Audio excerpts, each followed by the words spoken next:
কি এক ব্যারাম ঢুকছে। আমার একজন কয়, হুজুর আমার এক বাচ্চা খালি কান্দে।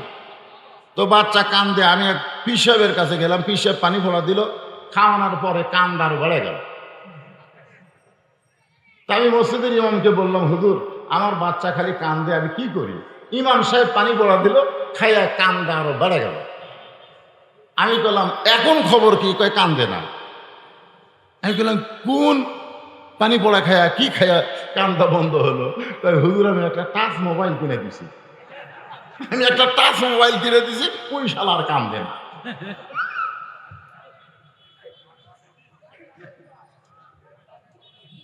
যেরকম কি মোবাইল কিনে দিছে? টাচ মোবাইল কিনে দিছে। ওই সারাদিন খালিকে দেখে, গেম খেলে, ওই বাচ্চার কান্দে না। ঘরের মধ্যে ঢুকে দেখেন স্বামীর হাতে একটা মোবাইল, বইয়ের হাতে একটা মোবাইল, মাঝখানে পুচকে ওর হাতে একটা। এই বিশ্বায়নের যুগে যুবকদেরকে সাইজ করা খুব কঠিন। ধরে কোন কথা ঠিক না? তারপরে আল্লাহর কোরআন আর নবীর এই হাদিস নিয়ে আপনাদের সামনে আলোচনা করব। এরপরে মহাদেবপুরে আমাকে ওয়াজ করবে, দিবে কি দিবে না সেটা পরের কথা। হ্যাঁ, কি মনোযোগ দিবেন না? হ্যাঁ, মনোযোগ দিয়ে কথাগুলো শুনবে। আল্লাহ বলতেছেন, হাক্কা তুকাতিহি, যথাযথ ভয় করো। এই যথাযথ ভয় করতে গিয়ে বুখারী শরীফের কিতাবুল মাগাজি থেকে আমি একটা হাদিস আপনাদের সামনে বললাম। সে হাদিসকে ব্যাখ্যা করতে গিয়ে শোনেন, রোম নামক একটা দেশ ছিল। ধরে কোন দেশের নাম কি? রোম দেশ। ওই দেশের যিনি বাদশা ছিল তার নাম হলো কাইসার। রোমের সম্রাটের নাম কি? ওই রোম দেশটা গোটাই হলো খ্রিস্টানদের দেশ। কি দেশ? খ্রিস্টানদের দেশ হলো রোম দেশ। সেই রোম দেশের সৈন্যরা তিনজন মুসলমানকে গ্রেফতার করে রোম সম্রাটের দরবারে হাজির করে। ও মুসলমান, আমরা কেমন মুসলমান এই হাদিস অনুযায়ী একটু খেয়াল করেন। তিনজন মুসলমানকে রোম সম্রাটের দরবারে হাজির করে। হাজার হাজার রোমের সৈন্যর সামনে তিনজন মুসলমান। রোম সম্রাট বলতেছে, রে সৈন্যরা, এরা তিনজন কারা? এদেরকে দেখে আমাদের মতো মনে হয় না কেন? এদের চেহারার মধ্যে আমরা পরিবর্তন দেখি, লেবাসের মধ্যে পরিবর্তন দেখি, চলাচলের মধ্যে, হাঁটার মধ্যেও পর্যন্ত পরিবর্তন। তার মানে বোঝা গেল মুসলমান যারা হবে তাদের চেহারা দেখলে বোঝা যাবে, তাদের কথা শুনলে বোঝা যাবে, তাদের চাল চলন দেখলে বোঝা যাবে। বর্তমান বাংলাদেশে মুসলমান চেনা যায় না। আগে দেখতাম ছেলেরা টাইট ফুল প্যান্ট পরতো, এখন দেখতেছি ছেলেরা হাফ প্যান্ট পরে ঘুরতেছে। ধরে কোন ঠিক কিনা? Half pant. আমি গতকাল ওই তানোরে ওয়াজ করে ওই দয়ালের মোড়ে ওখানে আমি চা খাই, যতই রাত হোক ওখানে আমি চা খাই। দেখি এক ছেলে ওই চা খাইয়া হাফ প্যান্ট পরে, রাত তখন 2:30, একটা হাফ প্যান্ট পরে চলে যাচ্ছে। Half pant. আমি কইলাম, কে রে, এটা আবার কবে থেকে শুরু হলো?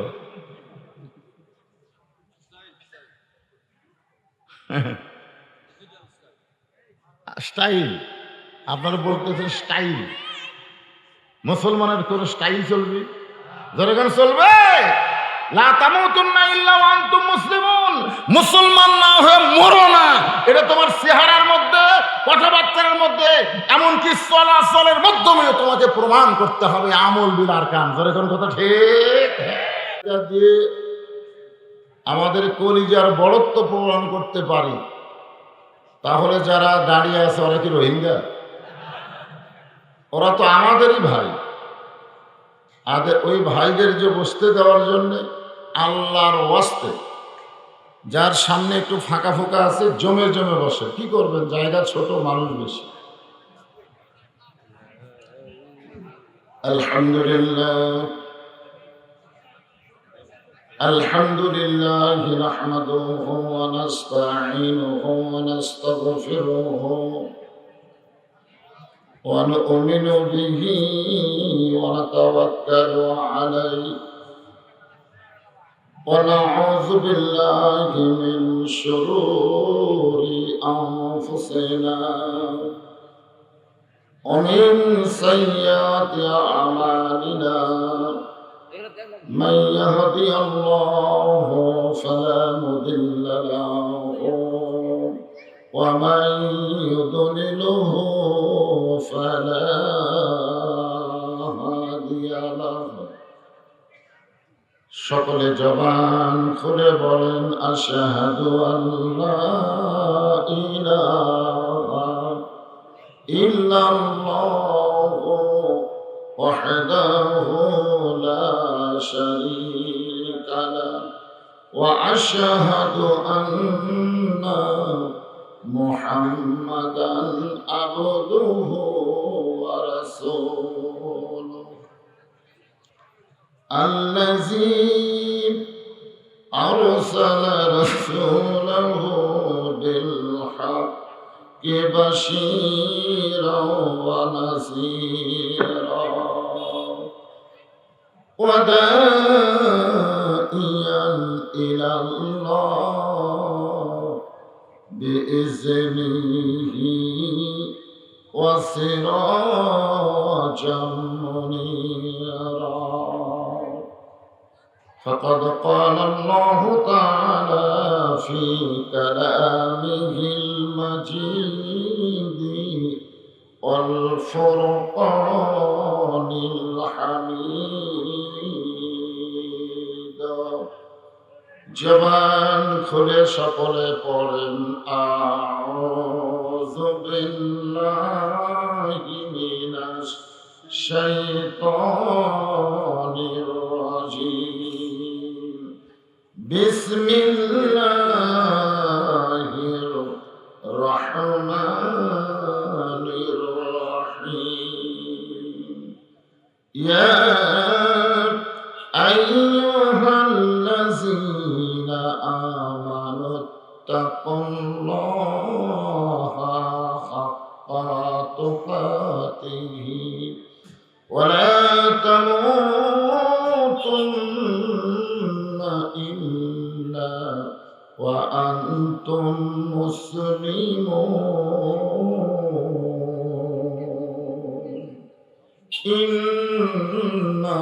ইন্নাল্লাহা ওয়া মালাইকাতাহু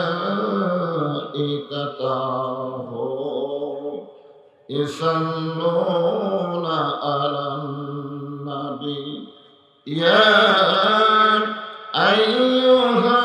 আইয়ুহাল্লাযীনা আমানু সাল্লু আলাইহি ওয়া সাল্লিমু তাসলিমা আল্লাহুম্মা সাল্লি আলা মুহাম্মাদিন ওয়া আলা আলি মুহাম্মাদ كما صليت على إبراهيم وعلى آل إبراهيم إنك حميد مجيد اللهم بارك على محمد وعلى آل محمد كما باركت على إبراهيم وعلى آل إبراهيم إنك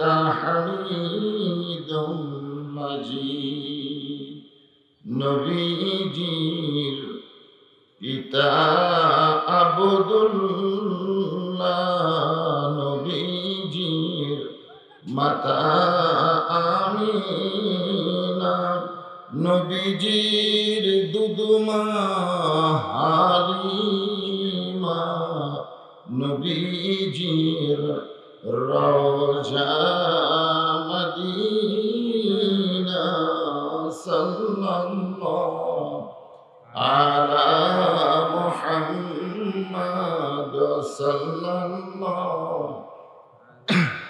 সকলে জবান করে বলেন দরুদ পড়তে সমস্যা আছে সাল্লাল্লাহু আলা মুহাম্মাদ সাল্লাল্লাহু مشرق حب محمد সকলে বলি সাল্লাল্লাহু আলাইহি ওয়াসাল্লাম मतलाए दीवानी मतलाए खुर्शीद इश्क़ास सीनाए सुजानी बलागल उला बिकमालिही कशाफत तुजा बिजमालिही हसनत जमीअ खिसालिही सल्लु अलैहि व आलिहि अल्लाहुम्मा आमीन। জান্নাতের বাগান থেকে জান্নাতি মানুষদেরকে নিয়ে আমি গুনাহগার তোমার রহমতের দরজায় দুখানা হাত তুলেছি আল্লাহ। হাসরের ময়দানে জব্বার আর কাহার নামের ক্রিয়া তুমি যখন বিচার শুরু করবে তোমার সামনে দাঁড়ায়া সমস্ত নবীরা নাফসি নাফসি বলে কাঁদতে থাকবে। এমন কঠিন অবস্থা হাসরে হবে, সেদিন সমস্ত নবী তার উম্মতকে ভুলে যাবে, শুধু বলবে আল্লাহ আমার কি হবে, আমার কি হবে। একমাত্র দরদি নবী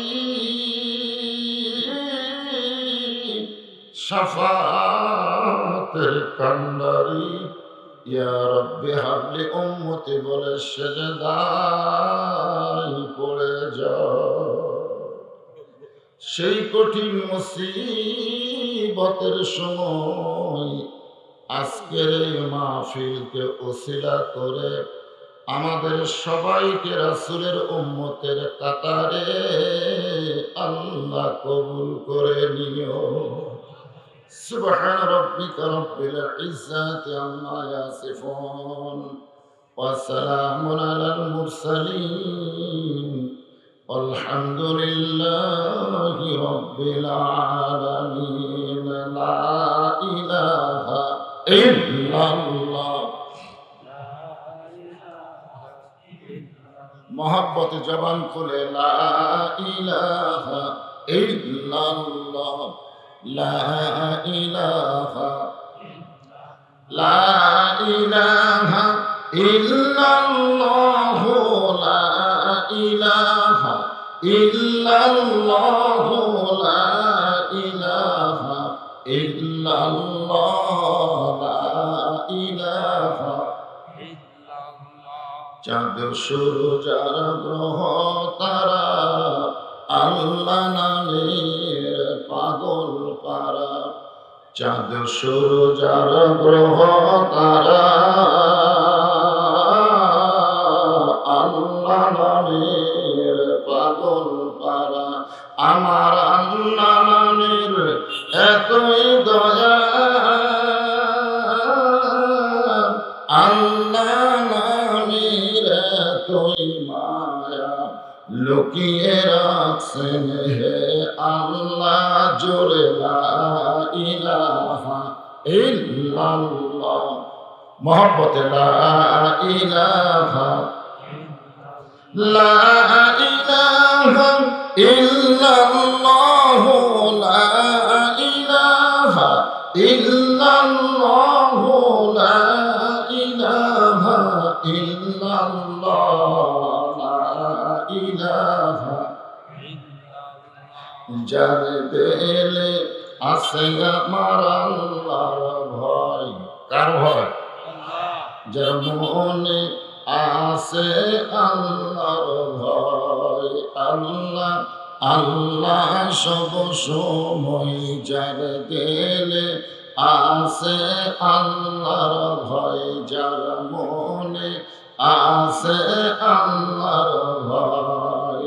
আল্লাহ আল্লাহ সব সময় আহারানি দেরা ভালো লাগে না এই দুনিয়া, ভালো লাগে না লাগে শুধু আল্লাহ জোরে লা ইলাহা লা ইলাহা ইল্লাল্লাহ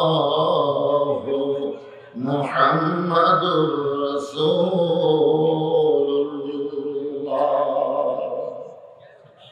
রাসূলের মহব্বত আমাদের অন্তরে কম না বেশি?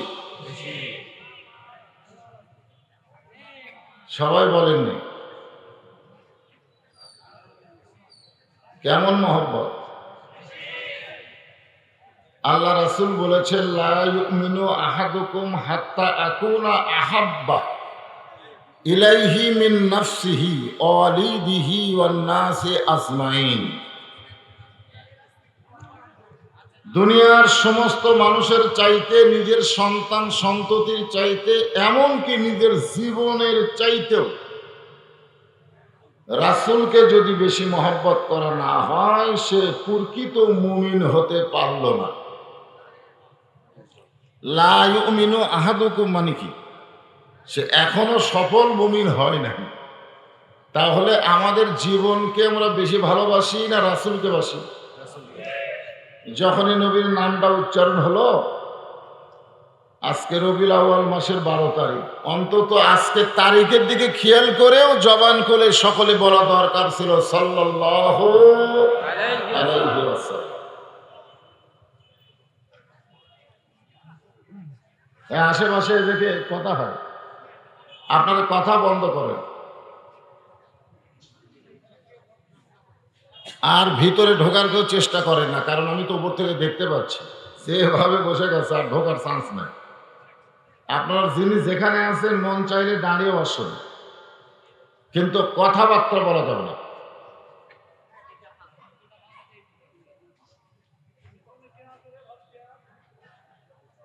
লক্ষণপুর উত্তরপাড়া জামে মসজিদের উদ্যোগে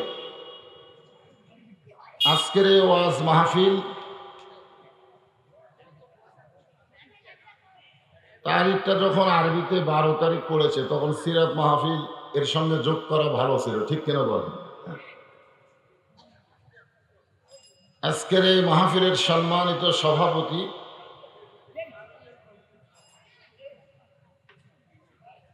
হযরত মাওলানা জিল্লুর রহমান,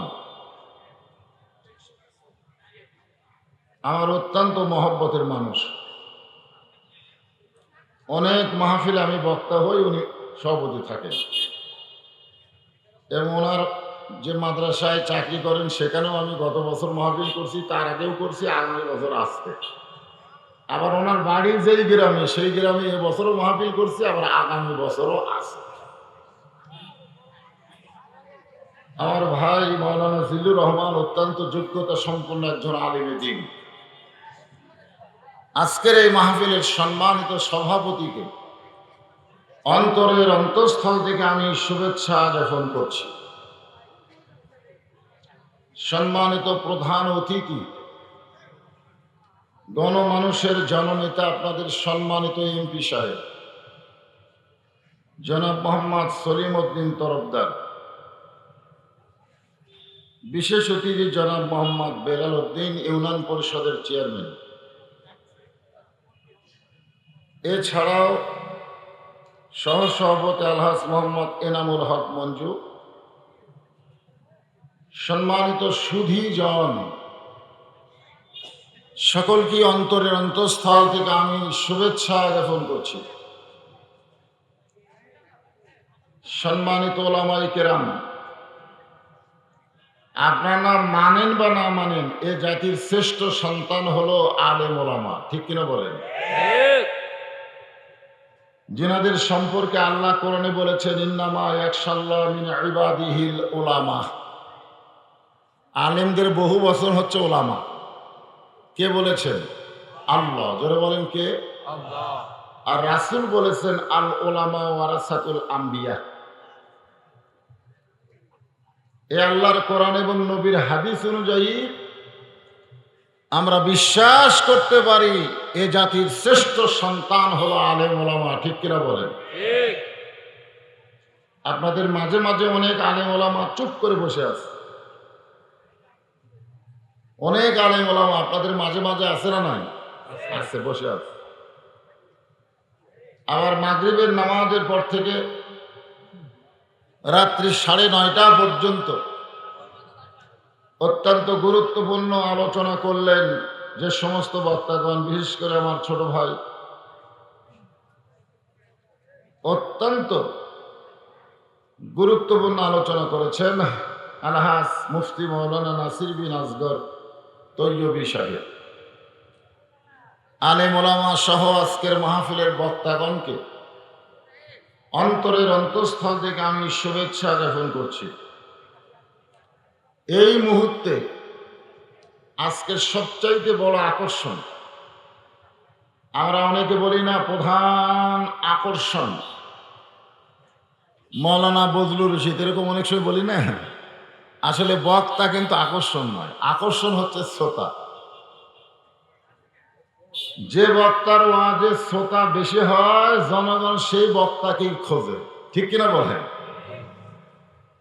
তাহলে যে শ্রোতার কারণে বক্তারা দাওয়াত পায়, সেই শ্রোতারাই হলেন প্রধান আকর্ষণ। আমার সামনে যারা আল্লাহর বান্দারা বসেছেন, জায়গা না পাওয়ার কারণে কষ্ট করে যেনারা দাঁড়িয়ে আছেন, আমি সকলকেই আমার অন্তরের অন্তঃস্থল থেকে দোয়া এবং শুভেচ্ছা কামনা করছি। আজকের এই মাহফিলের সম্মানিতা মা বোনেরা, যিনারা পর্দার অন্তরালে বসে বসে আলোচনা শুনতেছেন, আমি তাদেরকেও শ্রদ্ধা জ্ঞাপন করে এই মুহূর্তে আর একবার জানতে চাচ্ছি, আমার মন চাচ্ছে আপনারা কেমন আছেন? আলহামদুলিল্লাহ।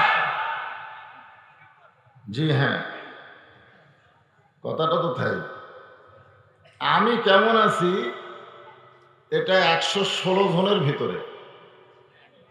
হ্যাঁ, এই বাংলাদেশে 116 জন আলেমের তালিকা আছে, আছে না? না এখন আছে না? না, ওই তালিকার ভিতরে আমি আছি। শেষের দিকে নাই, প্রথমের দিকে আছে, 18 নম্বরে। কয় নম্বরে?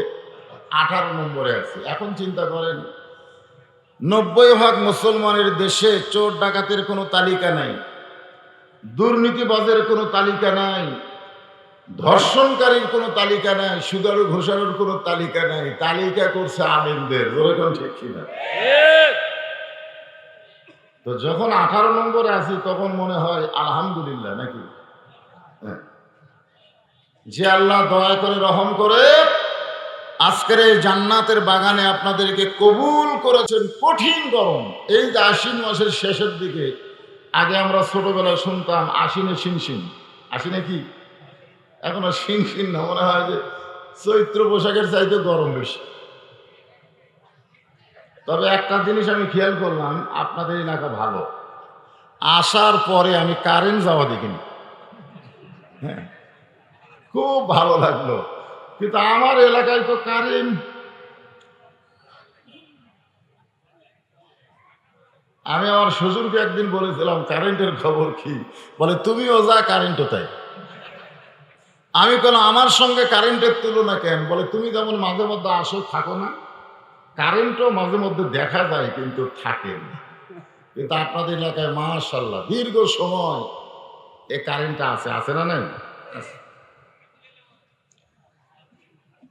যে আল্লাহ তাআলা আজকের এই জান্নাতের বাগানে কঠিন গরমের ভিতরে আরামের বাড়ি, আরামের ফ্যানের চিন্তা বাদ দিয়া এ কোরআনের আকর্ষণ কলিজার মধ্যে নিয়ে আপনাদেরকে আল্লাহ কবুল করেছে, আমরা সে আল্লাহর উপরে কি খুশি না বেজার?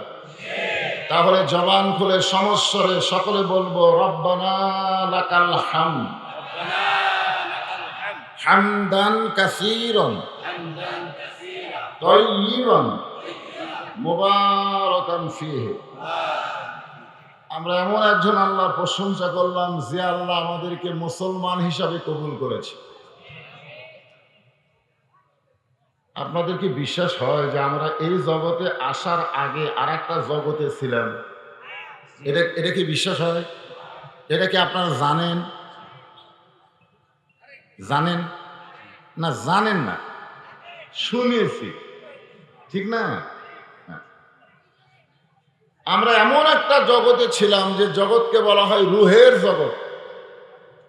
এই যুবকেরা যারা আজকের মাহফিলে বসেছ, তোমাদেরকে টার্গেট করি আজকের ওয়াজ হোক। কারণ মানুষ যখন বুড়ো হয়ে যায় তখন সে মানুষগুলোকে আল্লাহ অত্যন্ত মহব্বত করে। মুরব্বীদেরকে আল্লাহ তো পেনশন দিয়ে দিছে, কিন্তু যুবকদেরকে এখনো সময় আছে না নাই? যৌবনের তাড়নায় কে কি করতেছে। আজকে সেই বিষয়কে সামনে নিয়ে আমি একটা আয়াতে কারিমা তেলাওয়াত করেছি, যাই যা করেন লা তামুতুন্না, মরা যাবে না ইল্লা ওয়া আনতুম মুসলিমুন, যতক্ষণ মুসলমান না হব। জোরে কোন ঠিক কিনা? তবে আমরা একদিক দিয়ে আগে আছি, আগে থাকা বুঝছেন। আমরা যদি হিন্দুর ঘরে জন্ম নিতাম, বৌদ্ধর ঘরে জন্ম নিতাম, ইহুদি খ্রিস্টানদের ঘরে জন্ম নিতাম, তাহলে মুসলমান হয়ে মরা কিন্তু খুব কঠিন। কারণ যে যে ধর্মে আছে সেই সেই ধর্মকে খুব ভালোবাসে। আমি এক হিন্দুরে বললাম, কে রে ভাই, কয়েকদিন ধরে যারে প্রণাম করলি, শ্রদ্ধা করলি, আবার দশমে পানিতে ডুবাইলি। খালি 8 তারিখে যদি কোনো মূর্তি ভাঙতো, কয় তারিখে ভাঙছে? দশমী, দশমী মানে 10, ধরেন 10 তারিখ, দশমীর একদিন আগে যদি মূর্তি ভাঙতো, আমাদের মৌলানাদেরকে সরকার সাইজ করতো। জোরে কোন কথা ঠিক কিনা? কেরে তোরা এত হুজুর থাকতে মূর্তি ভাঙলো কে? কিন্তু ওই মূর্তি কিন্তু ওরাই ভাঙলো তারিখ মোতাবেক। জোরে কোন কথা ঠিক কিনা?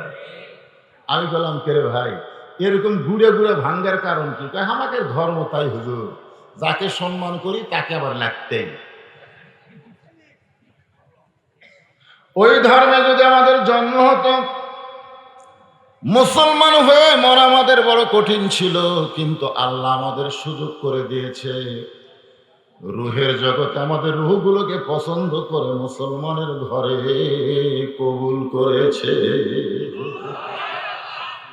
কত বড় সুযোগ আল্লাহ আমাদের দিছে, যে আমাদেরকে আর অন্য ধর্ম থেকে ইসলামে আসা লাগে নাই, জন্মসূত্রেই আমরা মুসলমান হয়ে গেছি। ঠিক কিনা বলেন? খালি আমাদের মরাটা বাকি। যেমন মুসলমানের ঘরে জন্ম নিয়েছি, তেমন মুসলমান হয়ে যদি আমরা মরতে পারি, আমাদের পুরস্কার হলো সালামুন আলাইকুম তিবতুম ফাদখুলুহা খালিদিন। তার মানে মুসলমান হয়ে যদি তুমি মরতে পারো, তোমার জন্য কবর নয়, তোমার জন্য 8টা জান্নাতের দরজা খুলে দেওয়া হয়েছে। কত বড় সুযোগ যে আল্লাহ আমাদের দিল। আমরা সে আল্লাহর উপরে খুশি না বেজার? তাহলে জবান খুলে আর একবার কি বলবো? আলহামদুলিল্লাহ।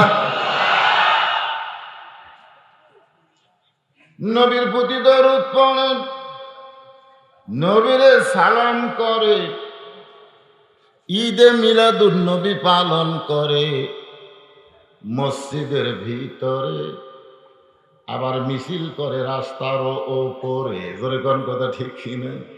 কিন্তু নবীর সমাজ গড়ার কাজে যাদের দ্বন্দ্ব মনে বাজে,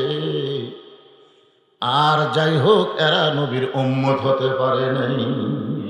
ঠিক কিনা বলেন? নবীকে একটা জায়গার মধ্যে ওরা সীমাবদ্ধ রাখছে।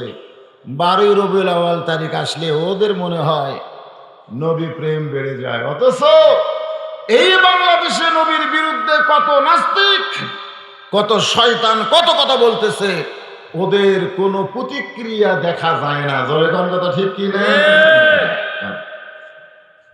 আপনারা জানেন আমাদের নবী আল্লাহকে কি বলবেন? আল্লাহ, আমার একটা উম্মত যতক্ষণ বাহিরে থাকবে, আমি নবী ততক্ষণ ভিতরে ঢুকবো না।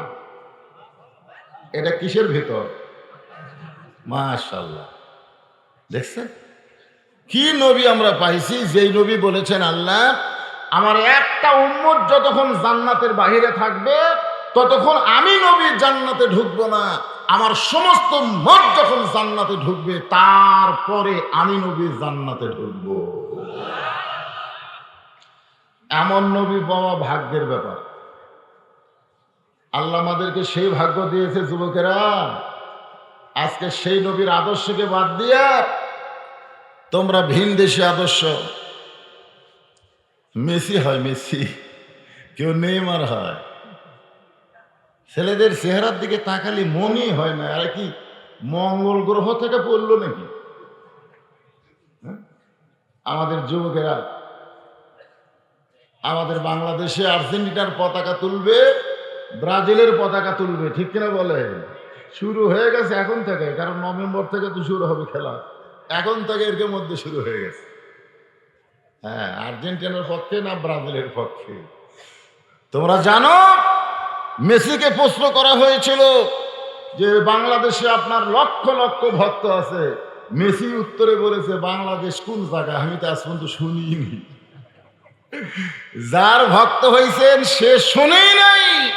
আর এমন একজনের ভক্ত হতে হবে তিনি জান্নাতে ঢুকবে না যতক্ষণ আমরা না ঢুকবো। তোরে কোনো কথা ঠিক?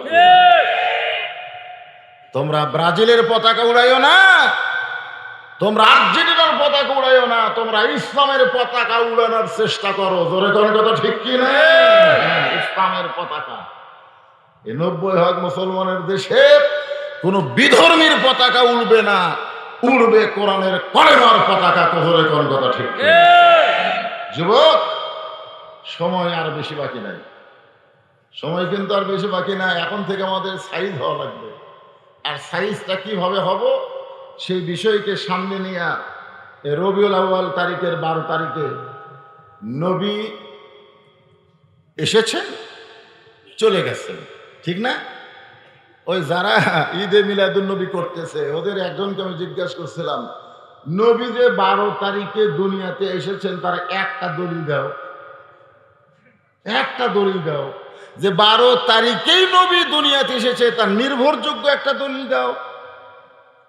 ওরা বলতেছে দলিল টলিল বুঝি না, আমাকে বাবা যা কয় আমরা তাই লাপাই। ওরা দলিল টলিল বোঝে না। আমি বললাম 12 তারিখে নবী যে বিদায় নিয়েছে এ ব্যাপারে অসংখ্য দলিল আছে।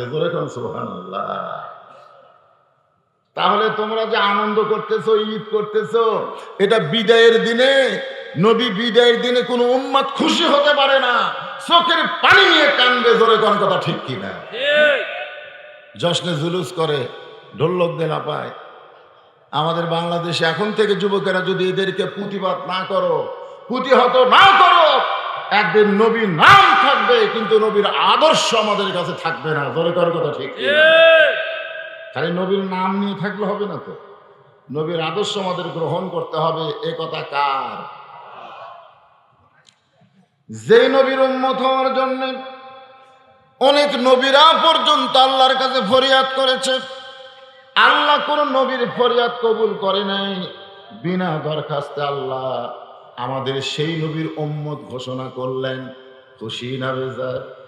তাহলে আমার সঙ্গে কষ্ট হলেও সকলে একটু বলেন, নবী না হয়ে দুনিয়ার, না হয়ে ফেরেশতা আল্লাহর হয়েছি উম্মত আপনার, তার তরে শুকুর।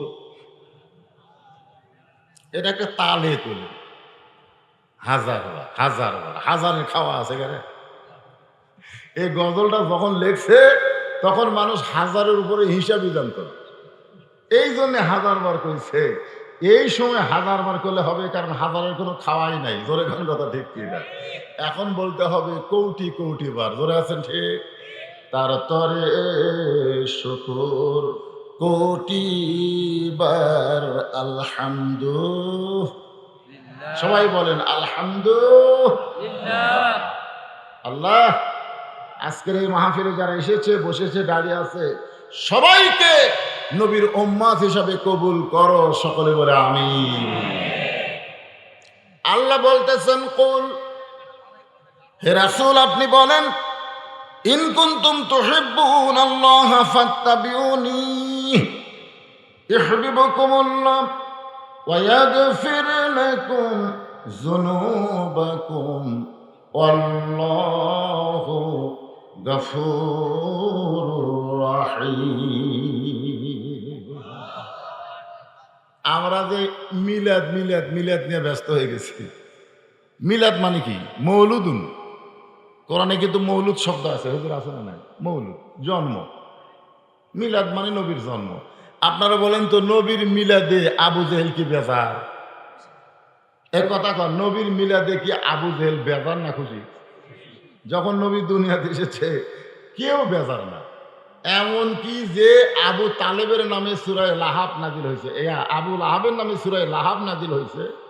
সে আবু লাহাব যখন তার দাসী ঘোষণা করলো যে আব্দুল্লাহ তো চলেই গেছে, আমিনার পেট থেকে ফুটফুটে একটা সুন্দর ছেলে সন্তান জন্ম নিয়েছে, আবু লাহাবের দাসী যখন এই ঘোষণা দিল, সঙ্গে সঙ্গে আবু লাহাব এভাবে 2 আঙ্গুল তুলে, এখন আমাদের একটা বিজয়ের প্রতীক, যুবকেরা যখন কোনো খেলায় জিতে বা কোনো কিছু বিজয় হয় তখন কয়টা দেখায়? এজরে খান কয়টা? এটা কিন্তু আবু লাহাবের। এটা কার? কারা কারা 2 লোক তুলবেন? এরা যে কখন কি পায় সেটাই দেখা। আরে দেখা লাগবে এইটা আইসে দূর থেকে। আবু লাহাব এভাবে 2 আঙ্গুল দেখায় বলতেছে, দাসী এত সুন্দর ফুটফুটে সন্তান আমিনার কোলে আল্লাহ দান, আল্লাহ তো কয় নাই, দান করেছে, এসেছে, যার কারণে তোকে আমি মুক্ত করে দিলাম, যা মুক্ত করে দিলাম। তাহলে নবীর জন্মে মিলাদে আবু লাহাব পর্যন্ত খুশি, অথচ সেই আবু লাহাবের হাত ধ্বংস হওয়ার কথা কে বলেছে? তাব্বাত ইয়াদা আবি লাহাবিও তাব।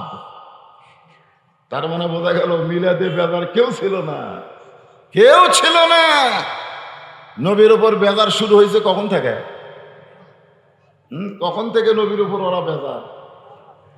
আমাদের বাংলাদেশের যে কয়টা হুজুর জেলখানাত আছে ওদের উপরে বর্তমান সরকার কখন থেকে বেজার? এই কখন থেকে বেজার বোঝেন না? বেজার বোঝা লাগবে না? আজও বহু হুজুর আছে সারা রাত ওয়াজ করলেও, সারাদিন ওয়াজ করলেও কোনো টেনশন নেই। আবার কিছু হুজুর আছে কথা বলার পরিবেশ আছে কিনা আগে তার অনুমতি নেওয়া লাগে, জোরে কর কথা ঠিক কিনা? তো বেজার খুশির বোঝা লাগবে তো। আমাকে একজন বলতে যে হুজুর নবীর জন্ম থেকে মক্কার জীবন পর্যন্ত আপনি ওয়াজ করবেন, খবরদার মদিনার যান না।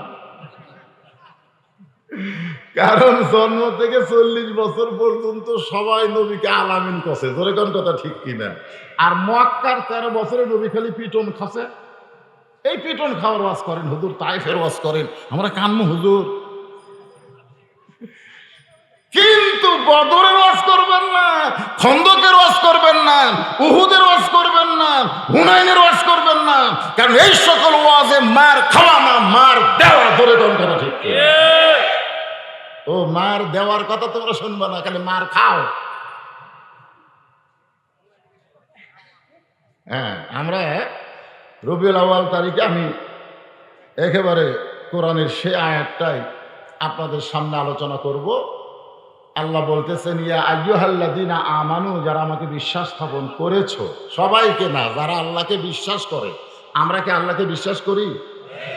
আওয়ামী লীগ বলেন, বিএনপি বলেন, জাতীয় পার্টি বলেন, পীর মুরিদি বলেন, যে যে দল করেন, আমরা আল্লাহকে বিশ্বাস করি বলি আজকের এই বাগানে আমরা এসেছি, জোরে কোন কথা ঠিক কিনা?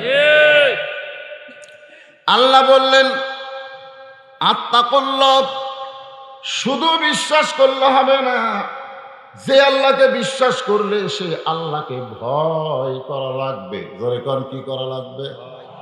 ভয় করা লাগবে। আল্লাহ ছাড়া অন্য কাউকে ভয় করা যাবে না। এই কথা জোরে কর নাই।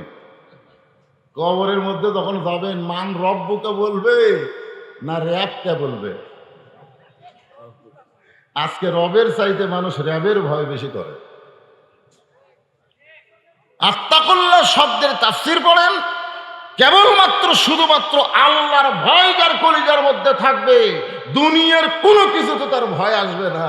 যার কলিজায় আল্লাহর ভয়, তার মরণটাও হবে বিজয়। জোরে করে সুবহানাল্লাহ। এই জন্য আমরা ভয় করব কাকে? আল্লাহকে ভয় করব শুধু মুখে মুখে। মুখে মুখে ঈমান সম্পর্কে যখন বলা হলো, রাসূলকে সাহাবীরা বললেন যে রাসূলুল্লাহ, এই যে ইয়া আইয়ুহাল্লাযিনা আমানু, আল্লাহ ঈমানদারকে লক্ষ্য করে ওয়াজ করতেছেন, এই ঈমান মানে কি? আল্লাহ রাসূল বলতে পারতেন বিশ্বাস। ঈমান মানে বিশ্বাস, তাই বলছে। রাসূল বললেন ইকরার বিল লিসান, তাসদীক বিল জানান, আমল বিল আরকান, এরই নাম হলো ঈমান। কথা কয় না, কথা কয় না। আমি যে হাদিসটা বললাম আপনার কি বুঝলেন? ইকরার বিল লিসান, জবানে বলতে হবে আল্লাহ লা ইলাহা ইল্লাল্লাহ। তাসদীক বিল জানান, শুধু জবানে বললে হবে না, এটা কলিজার মধ্যে কলিজা আপনার দেহের মধ্যে সবচাইতে আপনার কয় তুই আমার কলিজার টুকরা রে, তুই আমার কলিজার টুকরা। তার মানে কি? সবচাইতে মহব্বতের জিনিসটা হলো কলিজা। সেই কলিজার মধ্যে ওইটা বসাতে হবে, ফিট করা লাগবে, ফিট। তাসদীক বিল জানান, কলিজার মধ্যে ওইটাকে বসাতে হবে, লা ইলাহা ইল্লাল্লাহ মুহাম্মদ রাসূলুল্লাহ, এটা কলিজার মধ্যে সেট করা লাগবে। এরপরে আমল বিল আরকান, শুধু কলিজার মধ্যে রাখলে হবে না, এটা আমলের মাধ্যমে প্রকাশ করা লাগবে। যেরকম অনেকে বলে হুজুর আপনি কি মনে করেন, মুখে আমার লা ইলাহা ইল্লাল্লাহ, কলিজার মধ্যে লা ইলাহা ইল্লাল্লাহ আছে, বলে তোর তো বাহিরে বোঝা যায় না। আমল বিল আরকান এটা হলো বাহিরে, এটা হলো প্রকাশ করা। এটা কি? প্রকাশ করা। এখনই মসজিদে মনে করেন ফজরের যখন সময় হবে আজান দেবে, আজান দিবে আসসালাতু খায়রুম মিনান নাওম, ঘুম হইতে নামাজ উত্তম। এইটা শোনার পরে যারা ঘুম পাড়বে তারা হয়তো মুখে লা ইলাহা ইল্লাল্লাহ বলবে, কিন্তু কলিজার মধ্যে আল্লাহ থাকবে, কিন্তু আমল বিল আরকান তাদের আমল না থাকার কারণে তারা বাংলাদেশের মুসলমান, কিন্তু মরার সময় তারা মুসলমান হয়ে মরতে পারবে না। এখন আসেন, আত্তাকুল্লাহ বলার পরেই যদি আল্লাহ আর কিছু না বলতো তাহলে বোঝা যাইতো মাঝে মাঝে আল্লাহকে ভয় করলে চলবে, কিন্তু আল্লাহ সঙ্গে সঙ্গে বললেন হাক্কা তুকাতিহি, শুধু ভয় করলে হবে না, নিয়ম মোতাবেক ভয় করা লাগবে। নিয়ম, ধরে কোন কি নিয়ম? এই ভয়ের উপরে বুখারী শরীফের একটা হাদিস, মা আহাদান ইয়াদখুলুল জান্নাতা ইউহিব্বু ইয়ারজি ইলা দুনিয়া ওয়ালাহু মা আলাল আরদি মিন শাইইন ইল্লা শাহীদুন ইয়া তামান্না আন ইয়ারজি ইলা দুনিয়া ফায়ুক্তাল আশারা মাররাতান লিমা ইয়ারা মিনাল কারামাতি, রাওয়াহুল বুখারী কিতাবুল মাগাজি। সুবহানাল্লাহ। এই আজকের আয়াতকে সামনে নিয়ে এই হাদিসটা আপনারা কি এখনই পেশাব শুরু হলো নাকি?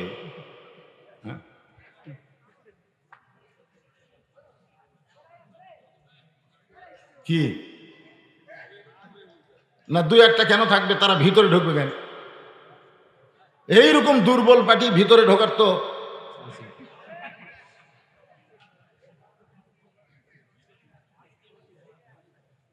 শোনেন, আমাদের শয়তান কিন্তু খালি ইবলিস না, ইবলিস শয়তান। প্রশ্ন করা হয়েছে যখন আদমকে সেজদা দেওয়ার কথা বলা হলো, তখন সব ফেরেশতা সেজদা দিল, কিন্তু ইবলিস সেজদা দিল না। আর না দেওয়ার কারণেই কিন্তু শয়তান হলো। ধরে কোন কথা ঠিক কিনা? তাহলে আদমকে সেজদা দেওয়ার আগে কোনো শয়তান ছিল? কথা কোন ছিল? তাহলে ইবলিসকে কে বললো সেজদা দিস না? কে বললো? তখন তো শয়তানই নাই, তাহলে কে বললো? বোঝা লাগবে ভাই, খালি ইবলিসের দোষ দেন না। এই কোরআনের মাহফিলের মধ্যেও ইবলিসের দাদারা বসে আছে। জোরে করার কথা ঠিক কিনা? কারণ ওরা আগে থেকে চক্রান্ত করছে, বসে যখন হক কথা শুরু করবি তখন আমরা পেশাবের নামলে উঠবো। আর বাংলাদেশ তো ভেড়ার পাল, একজন উঠলি আর একজন, একজন উঠলি আর একজন। এলে পানি সে কোনো ওয়াজ চলবে না। ইমাম মেহেদী আলাইহিস সালাম আসতেছে, আমরা তার দলে যোগ দেব। ধরে কোন কথা ঠিক? আপনারা মনে করতেছেন ওই যে হাইড্রোজেন বোমা, পারমাণবিক বোমা, আমেরিকা রাশিয়া ভারত বানাত হচ্ছে একটা বোমাও ফুটবে না, একটা বোমাও ফুটবে না, সব বোমা খালি বোমাই থাকবে, ফুটবে না। মনে করছিল রাশিয়া ইউক্রেন যুদ্ধ লাগছে, কিছু একটা হবি রে, কি হচ্ছে?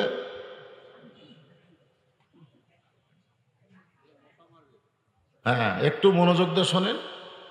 যুবকদেরকে লক্ষ্য করে আমি বলতেছি, বাবা তোমাদেরকে শরীর ঠিক করা লাগবে, খালি ফেসবুক দেখে দেখে সময় নষ্ট করো না। কি এক ব্যারাম ঢুকছে। আমার একজন কয়, হুজুর আমার এক বাচ্চা খালি কান্দে। তো বাচ্চা কান্দে, আমি এক পিসাবের কাছে গেলাম, পিসাব পানি ফোড়া দিল, খাওয়ানোর পরে কান্দার বেড়ে গেল। তা আমি মসজিদের ইমামকে বললাম, হুজুর আমার বাচ্চা খালি কান্দে, আমি কি করি? ইমাম সাহেব পানি পড়া দিল, খাইয়া কান্দা আরো বেড়ে গেল। আমি বললাম, এখন খবর কি? কয় কান্দে না। আমি বললাম, কোন পানি পড়া খায়া কি খায়া কান্দা বন্ধ হলো? তাই হুজুর আমি একটা টাচ মোবাইল কিনে দিছি, আমি একটা টাচ মোবাইল কিনে দিছি, ওই শালার কান্দে না।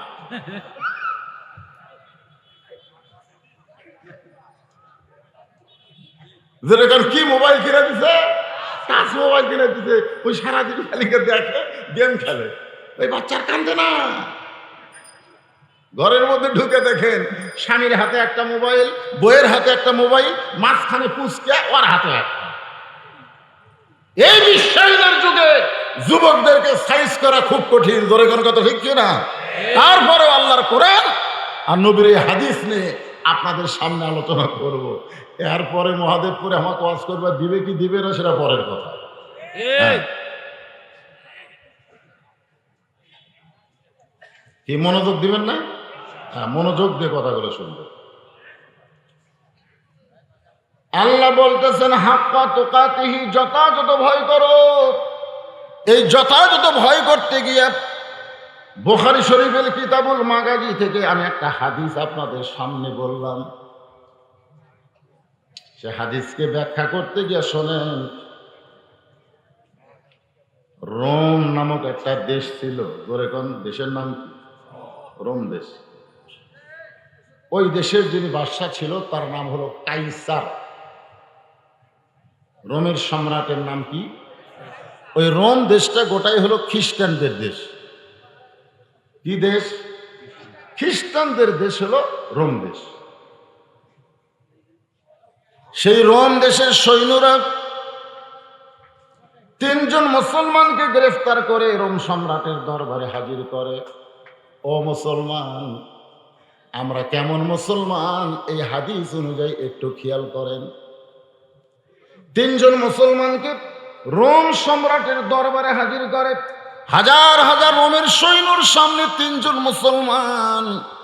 রোম সম্রাট বলতেছে, রে সৈন্যরা, এরা 3 জন কারা? এদেরকে দেখে আমাদের মতো মনে হয় না কেন?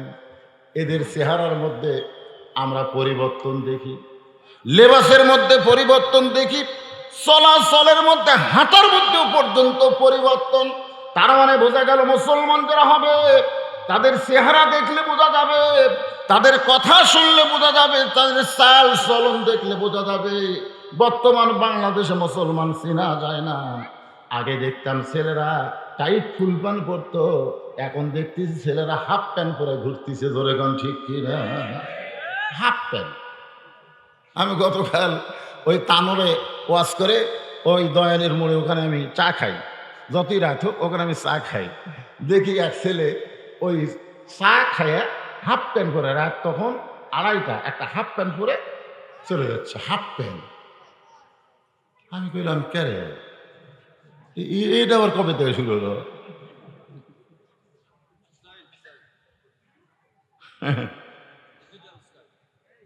স্টাইল।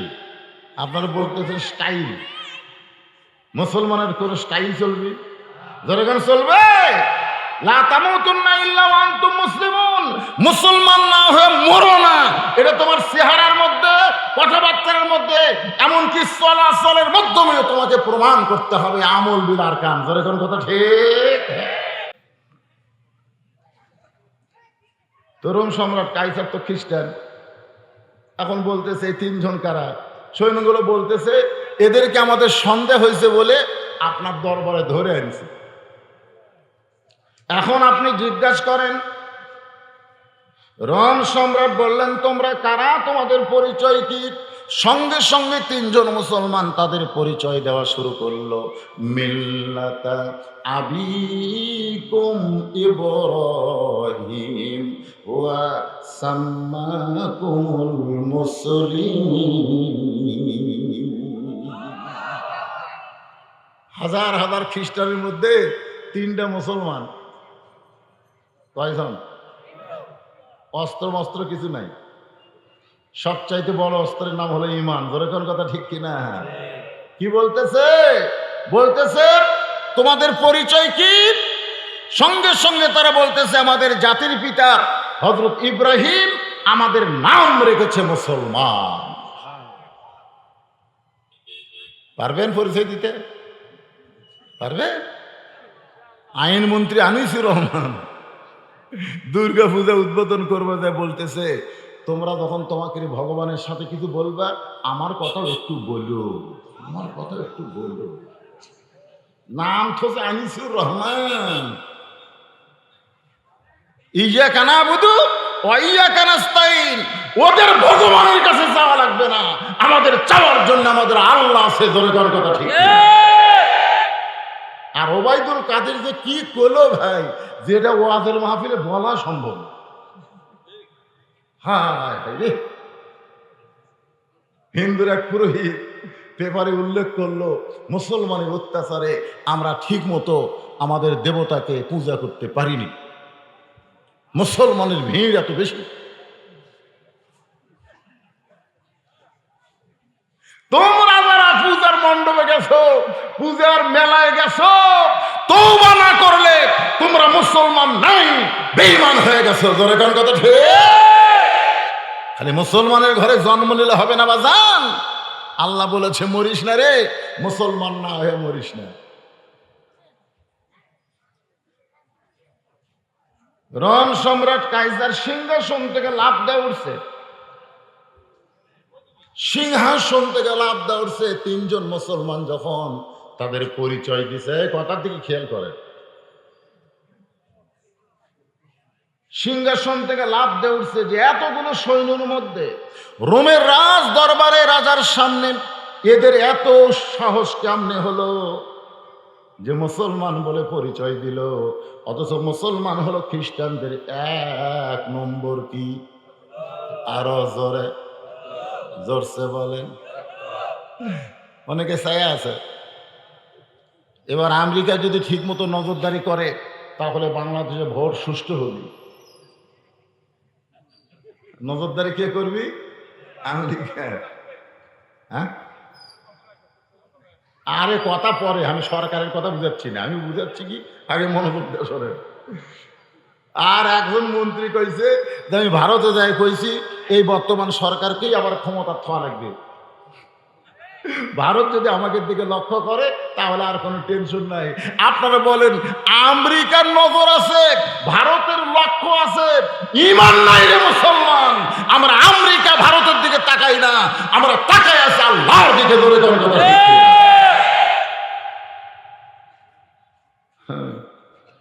তিনটা 9টার সময় তুমি 5 তালা তুটে 1.5 লাখ টাকার খাট 12,000 টাকার কম্বল গাওয়ার দেখো আমার বাড়ি আমার ঘর আমাকে নামাইকে। 9টার সময় কোথাও তুমি আমার বাড়ি আমার ঘর আমাকে নামাইকে। রাত 3টার সময় আল্লাহ খালি একটা ভূমিকম্প দিছে। বাড়ি ভাঙ্গার ভূমিকম্প তো বাংলাদেশে দেয়নি, খালি একটু ঝোঁকা আছে। এত ফুরসে নামছে যে কম্বলের মধ্যে লঙ্গি খুলে আছে, ওটা পর্যন্ত পড়ার টাইম পাই না। তাহলে 9টার সময় বললাম নামাইকে, 3টার সময় আল্লাহ তোমাকে ন্যাংটা করে নামাছে। আমেরিকার লক্ষ্য ভারতের সহযোগিতা নয়, আমরা মুসলমান আল্লাহর নজর চাই। জোরে বলেন কথা ঠিক কিনা?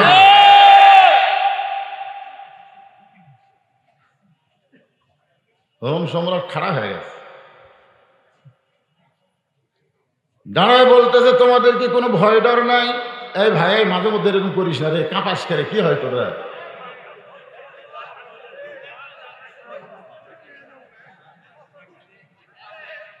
শোনেন, ঘরের মধ্যে যতক্ষণ মসজিদের মধ্যে আমি কিন্তু আমার একটা স্বভাব হলো আমি আপনাকে মেহমান, ঠিক কিনা বলেন?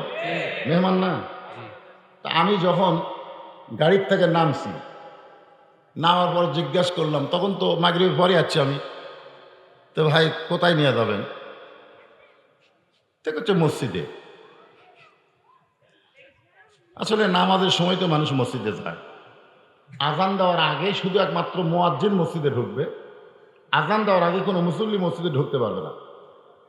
আজান দেওয়ার আগে শুধু মুয়াজ্জিন মসজিদে ঢুকবে, আজানের পরে মুসল্লিদের প্রতিযোগিতা হবে, যে যত আগে যাবে আল্লাহ তাকে তত বেশি সওয়াব দিবে। জোরে করে সুবহানাল্লাহ। আর নামাজ বাদ দেয় অন্য সময় যদি কেউ মসজিদের ফ্যান ঘুরায়, ফেরেশতাকে আল্লাহ নামাজ টামাজ এখন কিছুই নাই, ওরা যে তিনজন চার ফ্যান দিয়ে বসতে গল্প করতেছে, এর কি রেজাল্ট কি? আল্লাহ বলতেছে এই চারজন আলাদাভাবে ওই কারেন্টের ফ্যানের বিল না দিলে জান্নাতে যাওয়ার পারবি না। মসজিদ তোর বাতের ঘর।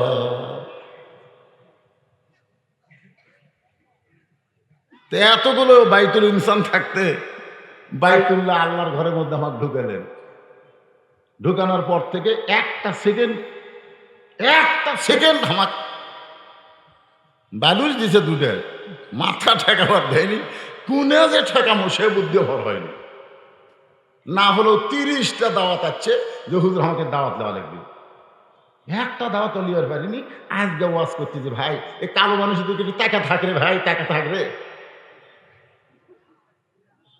যে কথাগুলো বলবো আমার কথা না, কথা হবে আল্লাহ রাসূলের। জোরে কোন ঠিক? মাঝে মধ্যে দুই একটা ডিজিটাল দৃষ্টান্ত না দিলে আবার আপনার বুঝবার পারবেন না। এই দেখেন ছোট বাচ্চারা দৌড়াদৌড়ি করতেছে, মাহফিল কমিটির কিছু লোক ওই বাচ্চাগুলো সাইজ করেন, এখন থেকে সাইজ না করলে বড় হলে আর পারবেন না। সাইজ তো এই বয়সেই করা লাগবে। এই জন্য আল্লাহ রাসূল কি করেছে, 7 বছর থেকে কেমনে নিয়ত বান্ধা লাগবে, কেমনে হাত বান্ধা লাগবে, কেমনে ছানা পড়া লাগবে, কেমনে উজু করা লাগবে, এই 7 বছর থেকে তোমরা সন্তানকে আমাদের তালিম দাও। তালিম কি দাও? শিক্ষা দাও। আর 10 বছর থেকে কোনো খাতির নেই বাজান, পড়বার না চলে মাজার তলে উরেতের উপরে পাশা বরাবর দাড়ি ফেলাও। কথা কন না কেন? নামাজ পড়বি না, ওর বাপ শুদ্ধ পড়বি। কিন্তু ওই বয়সে আমরা সন্তানকে কিছুই বলি না। যেদিন পরীক্ষা থাকে সেই দিন মা বলে আজকে কিন্তু ঘুম থেকে তোকে সকালে উঠতে হবে, কারণ তোর পরীক্ষা আছে। একটা দিন মা বলে না বাবা তোর ফজরের নামাজ আছে। জোরে কোন কথা ঠিক কি না? পরীক্ষা আছে বলে সকালে ঘুম থেকে উঠতে হবে, ফজরের নামাজ আছে বলে ঘুম থেকে ডাক দেয় না। আমি ওই বাবাদের জন্য বলবো, দুনিয়ার পরীক্ষার চাইতে সবচাইতে বড় পরীক্ষা হলো ফজরের নামাজ জামাতের সঙ্গে আদায় করা।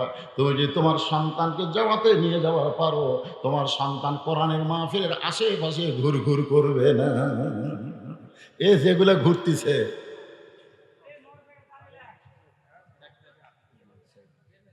একটু মনোযোগ দেন, জায়গা ছোট, মানুষ বেশি।